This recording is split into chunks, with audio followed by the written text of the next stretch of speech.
नमस्कार, मी पूनम तुमचं पूनम बेसिक रेसिपीजमध्ये पुन्हा एकदा खूप खूप मनापासून स्वागत करते। तर सध्या आपण पराठा सिरीज चालू केली आहे। त्यातला तिसरा पराठा म्हणजे रेशमी पराठा कसा बनवायचा ते बघणार आहोत। मुलांना सकाळच्या घाई गडबडीमध्ये तुम्ही असे हे पराठे झटपट तयार करून देऊ शकता। चला तर मग वेळ न घालवता रेशमी पराठा कसा बनवायचा ते बघूयात। त्यासाठी इथे मीडियम आकाराचे बटाटे उकडवून गार करून त्यांची साल काढून घेतली आहे आणि बारीक किसणीवर आपल्याला बटाटा किसून घ्यायचा आहे। तर या पराठ्यांसाठी शक्यतो बटाटा किसूनच घ्यायचा, म्हणजे याच्यामध्ये चंक्स राहत नाही आणि हे पिठामध्ये छान मिळून येतं।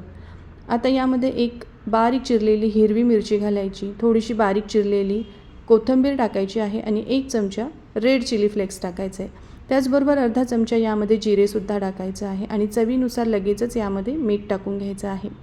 आता या पराठ्यांसाठी बघा इथे मैद्याचा वापर केला जातो, त्यामुळे मी इथे एक मोठी वाटी भरून मैदा घेतलेला आहे। तुम्ही या ठिकाणी गव्हाची कणिकसुद्धा घेऊ शकतात। गव्हाची कणिक घेणार असाल तर थोडीशी चाळणीने चाळून मग वापरा, म्हणजे पराठे अगदी मऊसूत तयार होतात।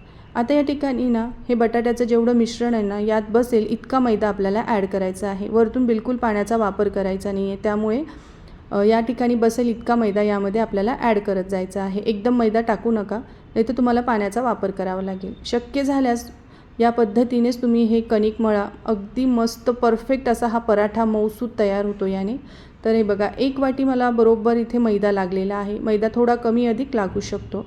आता याला आहे ना अर्धा चमचा तेल लावायचं आहे, मळून आपल्याला याच्यावर झाकण ठेवायचं आणि 10 मिनिटासाठी रेस्ट करायला ठेवायचं आहे। एक 10 मिनिटानंतर लगेचच आपण याचे पराठे तयार करायला घेऊयात।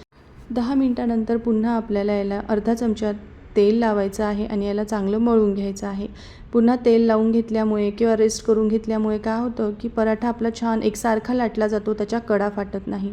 या ठिकाणी तुम्ही गव्हाचं पीठ वापरणार असाल ना तर फक्त मैद्याच्या चाळणीने चाळून घ्या, म्हणजे काय होतं की पराठा अगदी मऊसूत आणि मस्त असा रेशमी तयार होतो।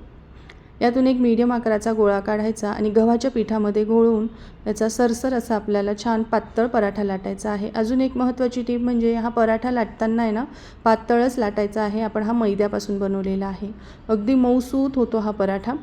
आणि याआधीसुद्धा आहे ना लहान मुलांसाठी ड्रायफ्रूट्स पराठा कसा बनवायचा याची रेसिपी मी आपल्या चॅनलवर दाखवलेली आहे, तर तिथे जाऊन नक्की तुम्ही बघा। तर आता इथे मीडियम फ्लेमवर मी लोखंडाचा तवा गरम करून घेतला आहे, त्यावर आपल्याला हा पराठा टाकायचा आहे आणि शेकत असताना गॅसची फ्लेम मीडियम करायची। पहिली बाजून लगेचच काही सेकंदात आपण पलटवून दोघंही बाजूने कॉटनच्या रुमालाने किंवा अशा शेकणीने आपल्याला शेकून घ्यायचं आहे। हलक्या हलक्या हाताने शेकून घ्यायचं बघा।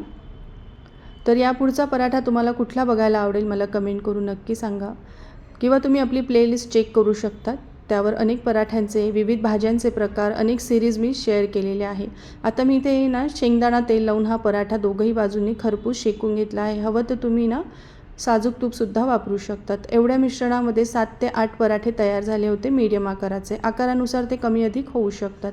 तुम्हीसुद्धा असा हा रेशमी पराठा नक्की ट्राय करा आणि तुमचा अभिप्राय द्यायला विसरू नका। त्याचबरोबर अजूनही चॅनलला सबस्क्राईब केलं नसेल तर प्लीज नक्की सबस्क्राईब करा आणि बेल आयकॉनवर क्लिक करा। व्हिडिओ पाहिल्याबद्दल धन्यवाद।